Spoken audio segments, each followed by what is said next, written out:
মানে অবিকল একই রকম হামলা কিনা জানি না, কিন্তু নেতানিয়াহুর কার্যালয়কে টার্গেট করে একটা হামলা চালানো হয়েছে। এই যে হামলাটা চালিয়েছে আইআরজিসি, রিপাবলিকান গার্ড। জি, আপনার কাছে মনে হয় কিনা যে প্রথম দিনের যে হামলা সেটা আলী খামেনির একেবারে টার্গেট করে করা হলো এবং তাকে হত্যা করতে সমর্থ হয়েছে, কিন্তু এটা তার প্রতিশোধ কিনা, ইরান ঘুরে দাঁড়াচ্ছে কিনা?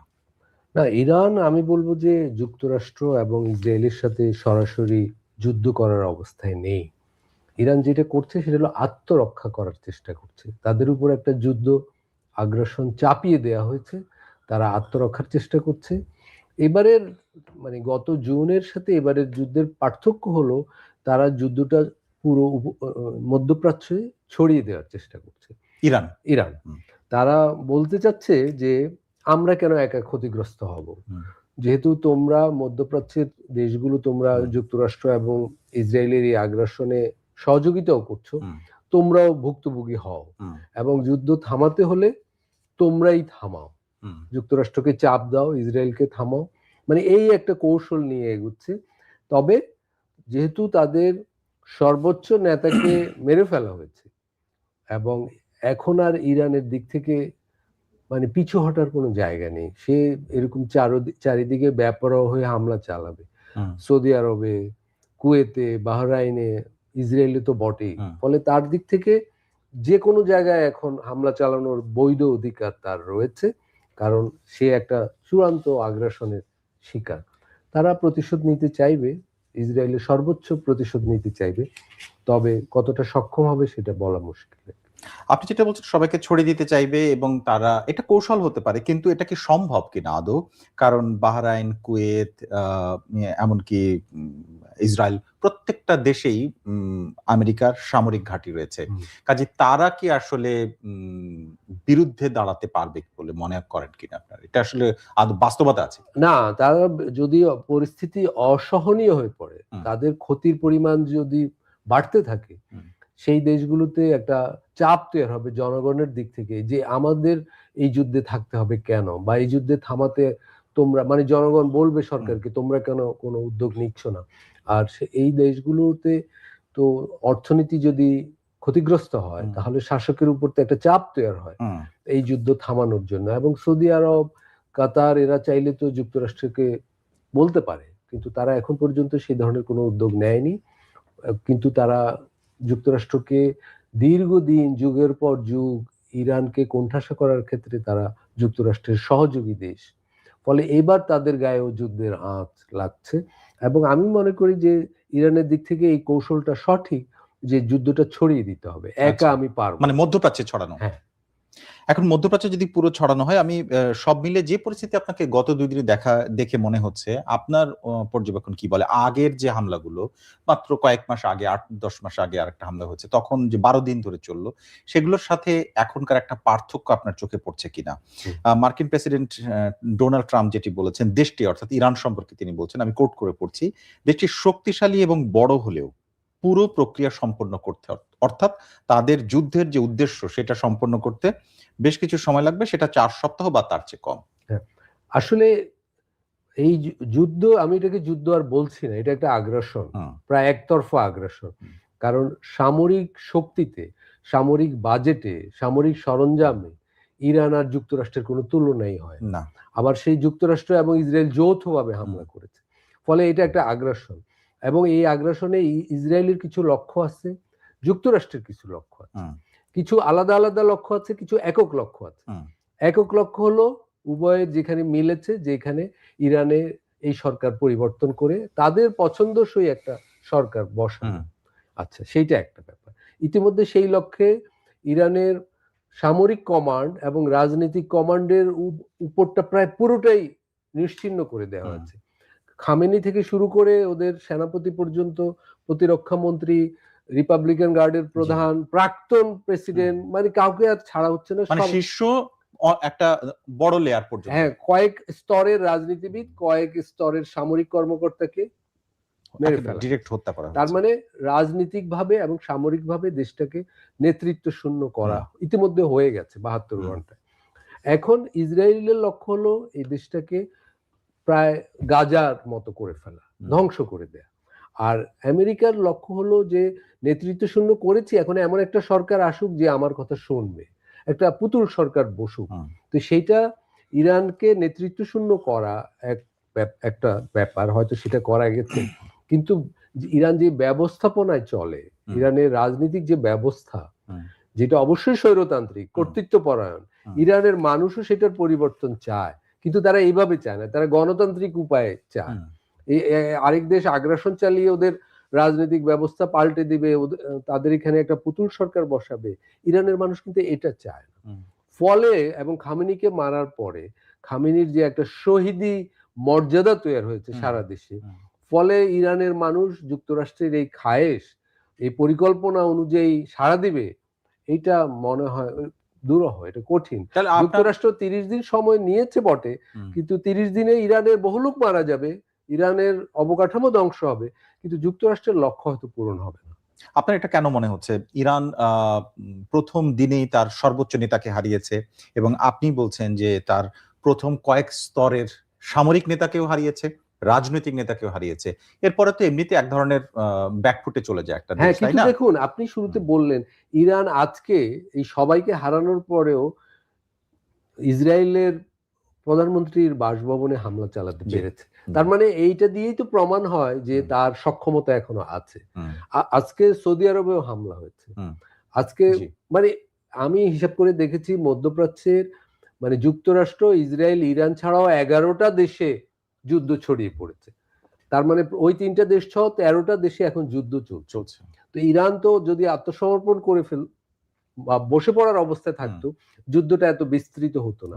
আসলে ইরান তো 2-3 দশক ধরে যুক্তরাষ্ট্র এবং ইসরায়েলের সাথে যুদ্ধ করছে, এবং প্রতিবারই ও তো পরাজিতই হয়েছে, মার খেয়েছে। এই মার খাওয়ার ভিতর দিয়ে সে একটা অভিজ্ঞতা সঞ্চয় করেছে। সেই অভিজ্ঞতার সার সংকলন হলো সে তার মিলিটারি কমান্ডকে ডিসেন্ট্রালাইজ করে রেখেছে, যে আমাদের কয়েক স্তরের নেতৃত্ব মারা গেলেও যাতে আমরা প্রতিরোধটা চালিয়ে যেতে পারি। তাহলে কি এই প্রস্তুতি তাদের মধ্যে ছিল যে কয়েক স্তরের সেনা নেতৃত্ব এবং রাজনৈতিক নেতৃত্বকে তা হত্যা করতে পারে ইসরায়েল অথবা আমেরিকা? অবশ্যই ইরানের প্রস্তুতি ছিল। ইরানের যে কোনো ব্যক্তিকে আমি বলবো ইসরায়েল যে কোনো সময় হত্যা করতে সক্ষম, এটা ইতিমধ্যে প্রমাণিত। ওদের কেউই আসলে ইসরায়েলের লক্ষ্যের বাইরে নেই, এটা ইরান জানে। অতীতে অনেক বিজ্ঞানীকে হারিয়েছে, তারা সামরিক কর্মকর্তাকে হারিয়েছে, সোলেইমানির মতো জেনারেলকে ওরা হারিয়েছে অন্য দেশে। ফলে ইরানের এই অভিজ্ঞতা আছে, এটা না বোঝার কোনো কারণ। এটাকে কি এভাবে ব্যাখ্যা করা যায় যে ইরানের সামরিক সক্ষমতার ঘাটতি আছে, নাকি এদের গোয়েন্দা ব্যর্থতা বেশি? এইটা আসলে রাজনৈতিক ব্যর্থতা, এটা একটা ব্যাখ্যা দাবি করে। সেটা হলো ইরানের শাসকদের বিরুদ্ধে ইরানের মানুষের এক অংশের বিপুল ক্ষোভ আছে, ইরানের জনগণের, এবং তারা ব্যাপকভাবে নির্মম দমন পীড়নের শিকার। এই শিকার অনেকদিন ধরে, মানে খামেনি মারা যাওয়ার আগে উনি তো 37 বছর ক্ষমতায় ছিলেন। ফলে মানুষ সেখানে, একদল মানুষ, একটা দেশের বড় এক অংশের মানুষ চরমভাবে অসন্তুষ্ট এই সরকারের, কিন্তু তাদের আর কোনো বিকল্প নাই। এরকম মানুষের অনেকে কিন্তু যুক্তরাষ্ট্র ইসরায়েলের হয়েও কাজ করে, ওদের উপায় নেই, ওরা যে কোনো উপায়ে মুক্তি চায়। এটা আমরা দূর থেকে এটাকে দালালি বলতে পারি, অন্য দেশের এজেন্ট হওয়া বলতে পারি, কিন্তু আসলে ওদের জায়গা থেকে এটার ভিন্ন ব্যাখ্যা আছে। ওরা যে কোনো উপায়ে শাসকের বদল পেতে চায়। এরকম মানুষদের সহায়তায় যুক্তরাষ্ট্র এবং ইরানের এমন গোয়েন্দা নেটওয়ার্ক আছে ইরান জুড়ে, যে ইরানের সবকিছু ইসরায়েলের পক্ষে জানা সম্ভব, তার আপডেট আছে সবসময়। আচ্ছা, আপনি যে লক্ষণটা বলছিলেন ওখানে নির্যাতিত কিছু মানুষ, কিন্তু এরকম কিছু না, অনেক, আমি বলবো। আচ্ছা, অনেক। এর মধ্যে কি এটা খানিকটা বিষয় চলে আসে কিনা যে ইরানের ভেতরে অর্থনৈতিকভাবে দুর্বল কিছু মানুষ, যাদেরকে অর্থের বিনিময়ে ইসরায়েলিরা ব্যবহার করতে পারে তথ্য আদান প্রদানের জন্য? না, এটা অর্থনৈতিক বিষয় নয়, এটা হলো রাজনৈতিক মুক্তির জায়গা থেকে তারা এই ধরনের অবস্থান নেয়। দেখুন, ইরানে কিন্তু নির্বাচন হয় প্রায় এক নির্দিষ্ট সময়ে, কিন্তু নির্বাচনী ব্যবস্থাটা এমন ভাবে সাজানো, সেটা উত্তর কোরিয়ার মতো আর কি। মানে ফলাফল কি হবে আগে থেকে জানা, ফলাফল মানে এই ব্যবস্থাটা থাকবে, মনে করেন আলী খোমেনি থাকলে ওনার পছন্দসই কেউই প্রেসিডেন্ট হবে, তারাই মজলিস মানে পার্লামেন্ট, তাদের পার্লামেন্টে নির্বাচিত হবে, ওনাকে নির্বাচিত করতো, মানে ইরানের সুপ্রিম লিডারকে নির্বাচিত করে অ্যাসেম্বলি অফ এক্সপার্ট। আচ্ছা। Assembly G. অফ এক্সপার্টকে হুম। বাছাই করে আবার গার্ডিয়ান কাউন্সিল। হুম, গার্ডিয়ান কাউন্সিলকে অর্ধেক কিন্তু নিয়োগ দেয় সুপ্রিম লিডার। হুম, মানে এইভাবে একটা চক্রাকারে সাজানো আছে। হুম, ফলে ওইখানে আলী খমেনি বা আয়াতুল্লাহদের বিরুদ্ধের মানুষরা রাজনীতিবিদদের পক্ষে, এমনকি একটু ভিন্ন মতাবলম্বী কোনো আয়াতুল্লাহরও প্রেসিডেন্ট হওয়ার সুযোগ নাই, মজলিসে আসার সুযোগ নেই। হুম, এরকম একটা দমবন্ধ অবস্থা, রাজনৈতিক ব্যবস্থা ইরানের এই শাসকরা কায়েম করেছে। ফলে সেখানে অনেক ভিন্ন মতাবলম্বী হুম। জায়গা হয় মূলত জেলে অথবা বিদেশে নির্বাসনে। এরকম একটা দমবন্ধ অবস্থার কারণে সেখানে রাজনৈতিক ক্ষেত্রে পরিবর্তনের একটা আকুতি আছে। সেটা হচ্ছে সাধারণ মানুষের মধ্যে আপনি একটা অংশের কথা বলছেন। এখন আমার প্রশ্নটা হচ্ছে যে দীর্ঘ সময় ধরে প্রায় ৮০ বছরের বেশি সময়ের মধ্যে আলী খামেনির জীবনের দুঃখিত জীবনের একটা বড় সময় তিনি শীর্ষ পদে অবস্থান করে নেতৃত্ব দিয়েছেন। এখন who will be the next? ইরানে কিন্তু নেতৃত্ব সুপ্রিম লিডার রাহবার যাকে বলে, হুম, মানে সর্বোচ্চ হুম, নেতা, এটা বাছাইয়ের একটা পদ্ধতি আছে। হুম, এখন সেই পদ্ধতি অনুযায়ী স্বাভাবিকভাবে যদি আলী খোমেনি মারা যেতেন, এটা তো হুম, যদি স্বাভাবিক মৃত্যু হুম, হতো, উনি যদি শহীদ না হতেন, হুম, পরের দিনই হয়তো এটা হয়ে যেত। হয়ে যেত। সেটা হলো অ্যাসেম্বলি অফ এক্সপার্ট এটা নিয়োগ দেয়। এটার ৮৮ হুম, জন সদস্য হুম, আছে। ২০২৪ সালে ওটা নির্বাচন জি, হয়েছিল।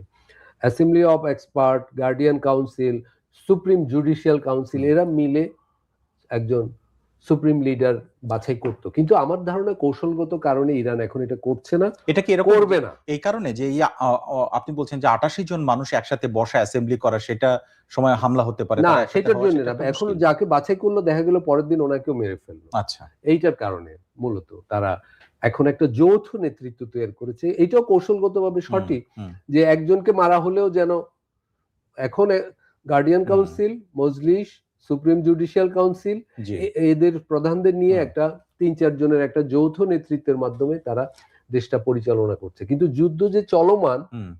প্রতিরোধ যুদ্ধ যে চলছে, এটা থেকে প্রমাণিত হয় ইরানের নেতৃত্ব আগেই ডিসেন্ট্রালাইজ করা আছে। যেমন খামেনির ছেলের প্রসঙ্গ মাঝে, মাঝে আলোচনা আসছেন, মুস্তফা উনার নাম।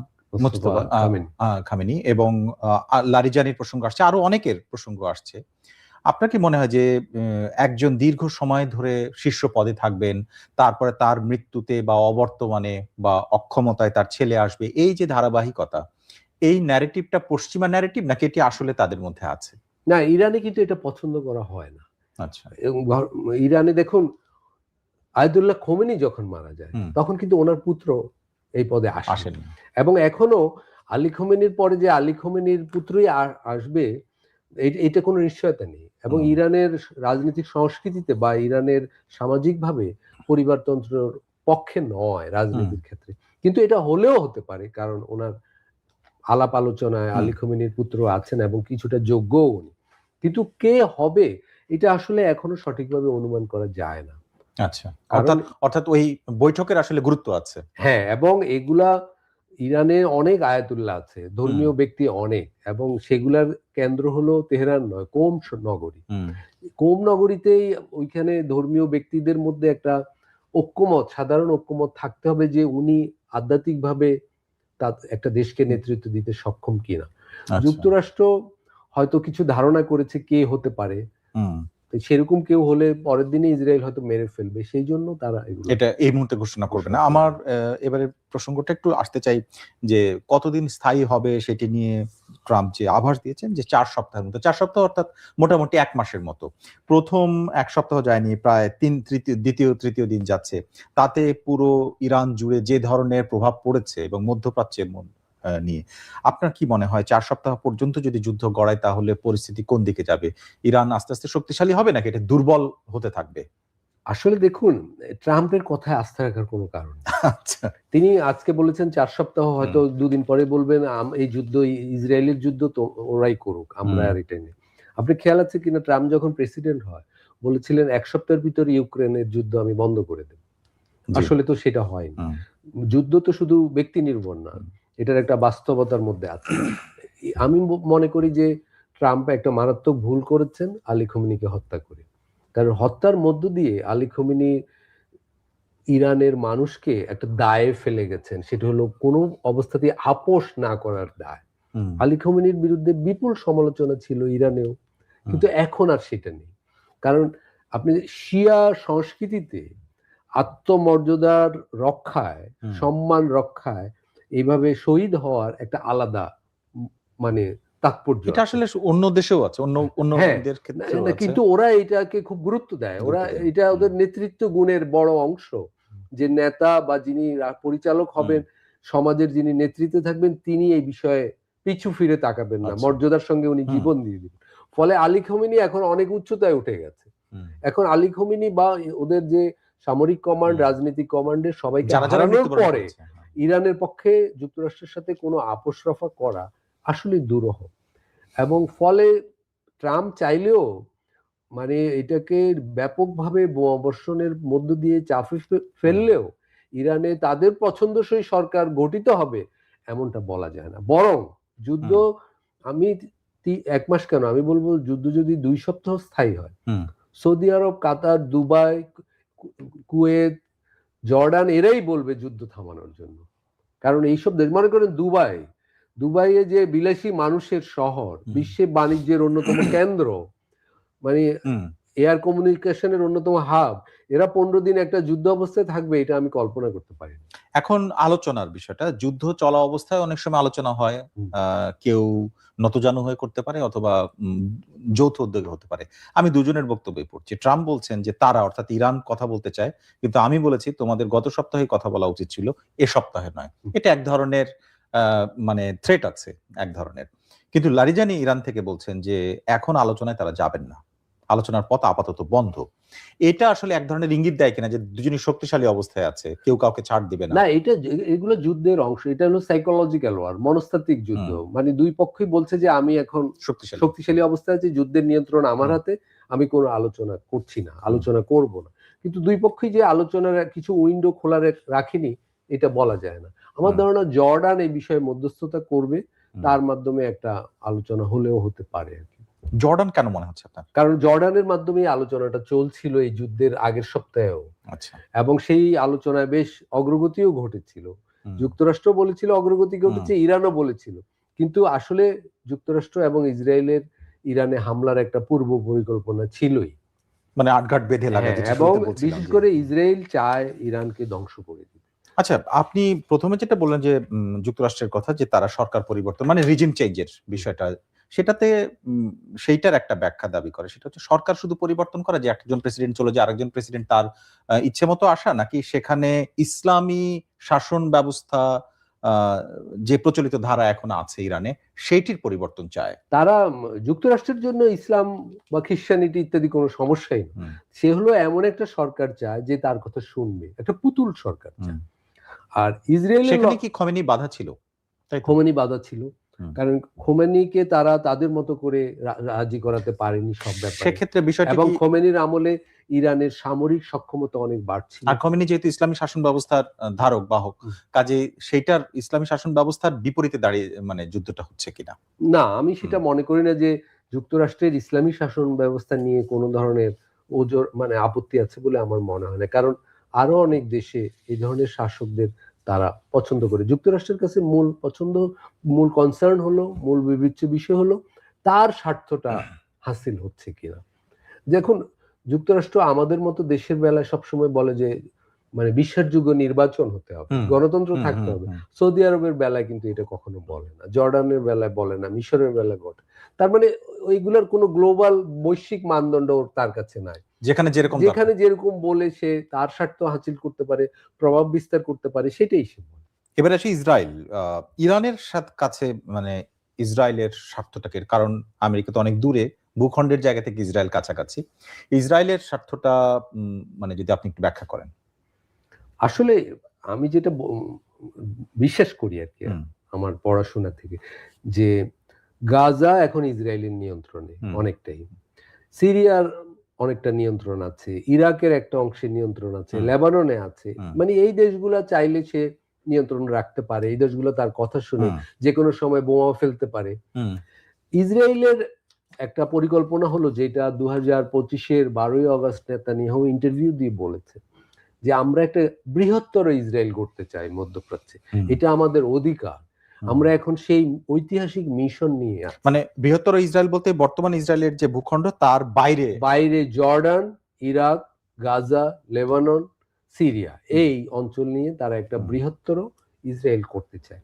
এখন এই বৃহত্তর ইসরায়েলে তো ইরান নেই, তাহলে ইরানের সাথে সমস্যাটা কোথায়? সমস্যা হলো এই তার পরিকল্পনায় বাধা হয়ে দাঁড়াচ্ছে ইরান বারবার। আচ্ছা, ইরান এটা প্রতিবন্ধকতা তৈরি করছে। ইরান লেবাননে হিজবুল্লাহকে সাহায্য দেয়, হিজবুল্লাহ ইসরায়েলের বিরুদ্ধে। গাজায় হামাসকে সহায়তা দেয়, হামাস এটা দিবে। এরকম সিরিয়ায় আসাদ সরকারকে ইরান সহায়তা দিত, সিরিয়ার আসাদ বিপক্ষে ছিল, সিরিয়াকে আসাদকে সরিয়েছে, গাজা ধ্বংস করেছে, লেবাননকে ধ্বংস করেছে, এখন ইরানে হামলা করেছে। ফলে যুক্তরাষ্ট্রের সাথে ইসরায়েলের ইরান বিষয়ে লক্ষ্যের কিছু ফারাক আছে। এখন কি মনে হয় তাহলে যে মধ্যপ্রাচ্যের মধ্যে সব শেষ এবং সব থেকে বড় টার্গেট এর বিরুদ্ধে ইসরায়েল যুদ্ধ করছে? হ্যাঁ, ইসরায়েল তার চূড়ান্ত লক্ষ্যে যুদ্ধ করছে, আর ইরান সেক্ষেত্রে আত্মরক্ষার যুদ্ধ করছে, আর যুক্তরাষ্ট্র সেখানে ইরানের সরকার পরিবর্তনের যুদ্ধ করছে। আর ইরান যুদ্ধটা ছড়িয়ে দিয়ে চাচ্ছে যে তার আত্মরক্ষার যুদ্ধ সবার যুদ্ধ হয়ে উঠুক।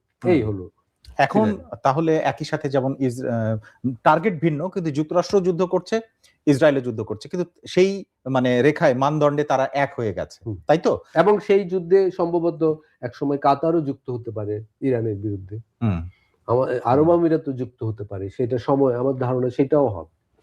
এখন তাহলে তার স্থাপনাগুলো ক্ষতবিক্ষত, তাদের সেনা নেতৃত্ব এবং সামরিক নেতৃত্ব দুইটাই ক্ষতবিক্ষত, অনেকটা শূন্যতা তৈরি হয়েছে। এর মধ্যে আপনি যেটি বলছেন যে যদি 2 সপ্তাহ হয় তাহলে তারা আর মানে মাথা উঁচু করে দাঁড়িয়ে থাকা এবং যুদ্ধ চালিয়ে যাওয়া সেই জায়গায় থাকতে পারবে কিনা? মানে আমার প্রশ্নটা এরকম যে ইরান কি তাহলে মধ্যপ্রাচ্যের আরেকটা ইরাক হতে যাচ্ছে কিনা? ইরান কি হবে বলা মুশকিল, তবে ইরানের যে রাজনৈতিক ব্যবস্থা খামেনিদের এবং ইরানের যে সাংস্কৃতিক ঐতিহ্য পারস্য সভ্যতা এবং ইরানের শিয়া ইসলামের যে ধরন, এই তিনটা মিলে ইরানকে সহজে কাবু করা কঠিন। শিয়া ইসলামের ভিতর আত্মত্যাগের, আত্মবলিদানের একটা বিরাট সিলসিলা আছে, একটা পরম্পরা আছে। এইটা অন্য কোনো মুসলিম দেশের ঐতিহ্যে কিন্তু ওইভাবে নেই।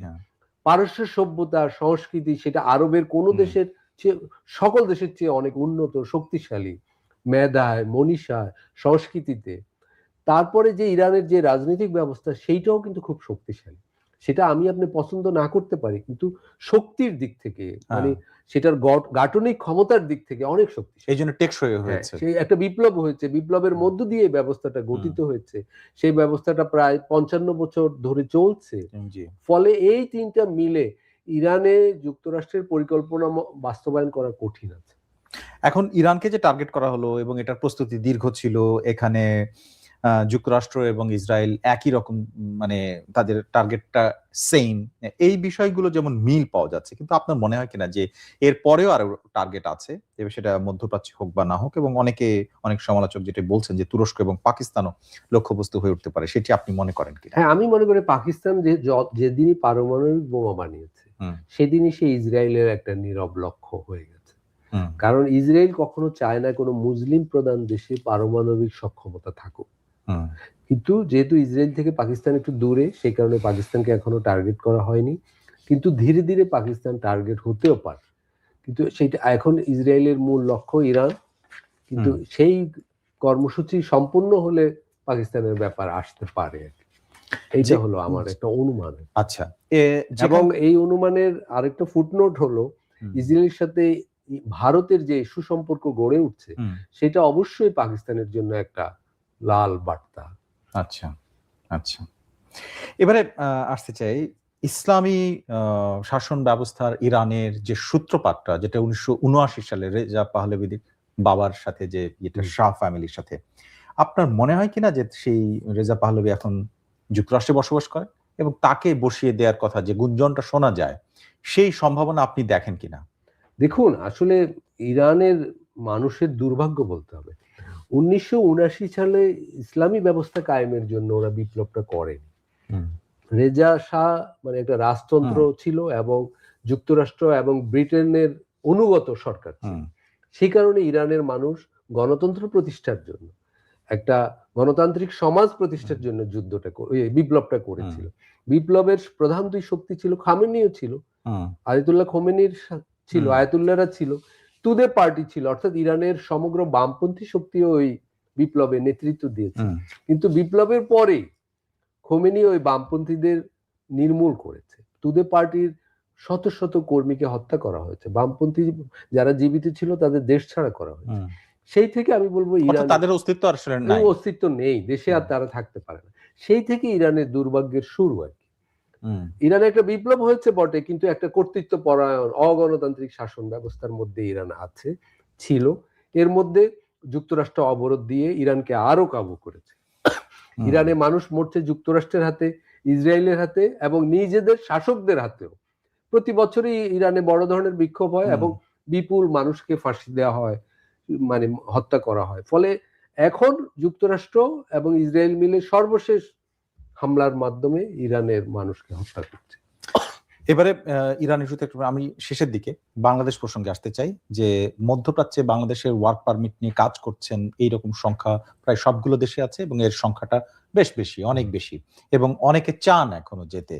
এদিকে তেল সহ অন্যান্য পণ্য যে বিভিন্ন দেশে যাতায়াত করছে বা বন্ধ হয়ে যাচ্ছে, এর প্রভাব পড়ছে, সেইটা বাংলাদেশে পড়বে কিনা, এবং এই যে কর্মসংস্থানের জায়গা এই মুহূর্তে যারা আছেন তারা বিপদগ্রস্ত হবেন কিনা। আপনি জেনে থাকবেন যে এর মধ্যে দুজন বাংলাদেশে নিহত হয়েছেন দুই দেশে, যার একজন হলেন আবু মহসিন ওরফে তারেক, তিনি বাহরাইনে মারা গেছেন, অন্যজন সালে আহমেদ, তিনি দুবাইতে মারা গেছেন। এখন এই দুজন মারা গেছেন, কিন্তু আরো 7 জন আহত হয়েছেন।